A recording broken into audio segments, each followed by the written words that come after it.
මිනිස්සු ඇඳුම් අඳින්නේ ලැජ්ජා ස්ථාන වහගන්න ඕන නිසා. ඒකනේ ඇඳුම් ඇඳීමේ ප්‍රධාන පරමාර්ථය. සමහර වෙලාවට අපේ දරුවෝ පාරේ බහැලා යන හැටි දැක්කහම ඇඳුම් අඳින එකේ පරමාර්ථයවත් ඒගොල්ලෝ දන්නේ නැද්ද කියලා හිතෙනවා. නමුත් ඒගොල්ලෝ එහෙම පාරට බහිනවා අම්මා තාත්තා නොදැක්ක නෙවෙයි. නමුත් කියලා වැරද්ද පෙන්නලා අවවාද කරලා නිවැරදි කරන්න කාරුණික වෙලා කාරුණික වුණේ නැහැ. අවීචියේ තියෙනවා එක නිරයක්. අවීචිය කියන මහ නිරය ඇතුලේ කාමරයක් වගේ තැනක් තියෙනවා වෙනම. අවීචිය ඇතුලේම වෙන් වෙලා. ඒ මොකක්ද කියලා සඳහන් කරනවා. ඒ නිරයට කියන්නේ පහස නිරය කියලා. මේ ත්‍රිපිටකයේ තුල තියෙන අපූර්ව කාරණා. නමුත් අද සමාජය ඒ තරම් පිළිගනියද දන්නේ නැහැ. නමුත් මේ කරුණු සමාජයට ඍජුවම එළියට එන්න කාලවකවානුව ඒවි. අපේ භාග්‍යතුන් වහන්සේගේ කාලේ හිටියා තාලපුට නට ගාමිණී කියලා නළුවෙක්. පුදුම දක්ෂයි. එයාගේ නර්තන හැකියාව පිළිබඳව පිටකේ වෙනම පැහැදිලි කරනවා. මේ ගාමිණී සාමාන්‍යයෙන් නර්තනයක් ඉදිරිපත් කරන්න එයාට නිලියෝ 1000ක් විතර අවශ්‍යයි. 1000ක් දෙනා අවශ්‍යයි. නිලියෝ 1000ක් එක හරියට නැටුම් ඉදිරිපත් කරන්න මේ ගාමිණීට පුළුවන්. ඒ තරම්ම දක්ෂයි. මිනිස්සු අතර පුදුමාකාර ප්‍රසිද්ධියට, කීර්තියට, ජනාදරයට පත් වෙච්ච කෙනෙක්. එක දවසක් ගාමිණී ආවා බුදුරජාණන් වහන්සේ ගාවට.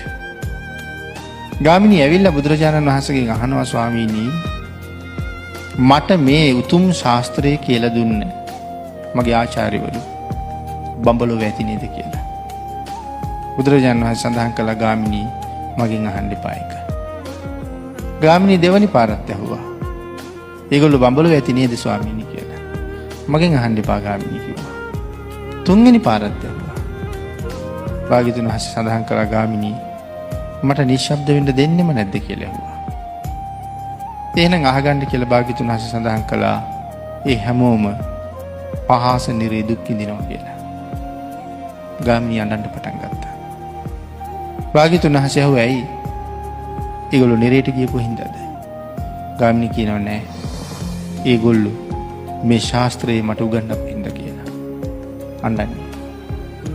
එතකොට ඇයි ඒගොල්ලෝ නිරේට ගියේ? ඒගොල්ලෝ ඒ දේවල් වලින් කලේ කාගේවත් හිත නිමුවද කියලා කල්පනා කරන්නකෝ. නැටුමකින්, ගැයුමකින්, වැයුමකින් ගිනිගත් හිත නිමිලා නැහැ කාගේවත්. මිනිස්සු හැම වෙලාවෙම රාග ගින්නෙන් පිච්චෙනවා. අර නැටුමින් උනේ මේ රාගයට තව පිදුරු දාපු එක. අපි අහන ගීත වලින් වෙලා තියෙන්නේ ඒකමයි. යට ගියපු රාගය උලුප්පනවා. තිලිප්පිලා තියෙන රාගය වැඩි කරනවා. සමහර ගීතයක් අහලා මිනිස්සු මොනතරම් සමාජ දූෂණ කළාද? ගීතයක් අහලා. ඊට අනුව කටයුතු කරන්න කී දෙනෙක් පෙළඹුණාද? එහෙනම් මිනිස්සුන්ගේ ස්වභාවයෙන්ම තියෙන මේ රාගය, කාමය, ද්වේෂය වගේ දේවල් ඉස්මතු කිරීමයි කළේ. භාග්‍යතුන් වහන්සේ දේශනා කළා ගයනවා කියලා කියන්නේ හැඬීමක් කියලා. නටනවා කියලා කියන්නේ උමතු ක්‍රියාවක් කියලා.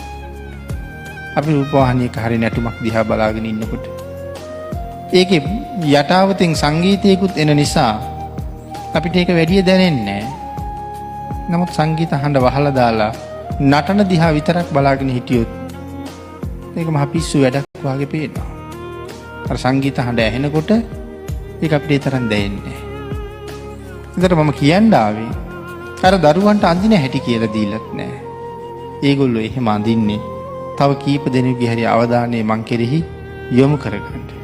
හැබැයි ඒ ඇඳුම දිහා බලලත් තවත් කෙනෙකුගේ රාගේ කාමයේ ඇවිස්සෙන්න බැරි කමක් නැහැ. එහෙනම් ඒ අයගේ හිත දූෂණය කරපු නිසා මේ ඇයට ඒ තුලින් අකුසල් වෙන්නේ නැහැ කියලා කියන්න කොහොමවත් බෑ. අම්මට තාත්තට හරියට හික්මවන්න පුළුවන්කම තිබුණා නම් ඒගොල්ලෝ අතින් රැස් වෙන අකුසල් කොච්චර නැති කරගන්න පුළුවන්ද?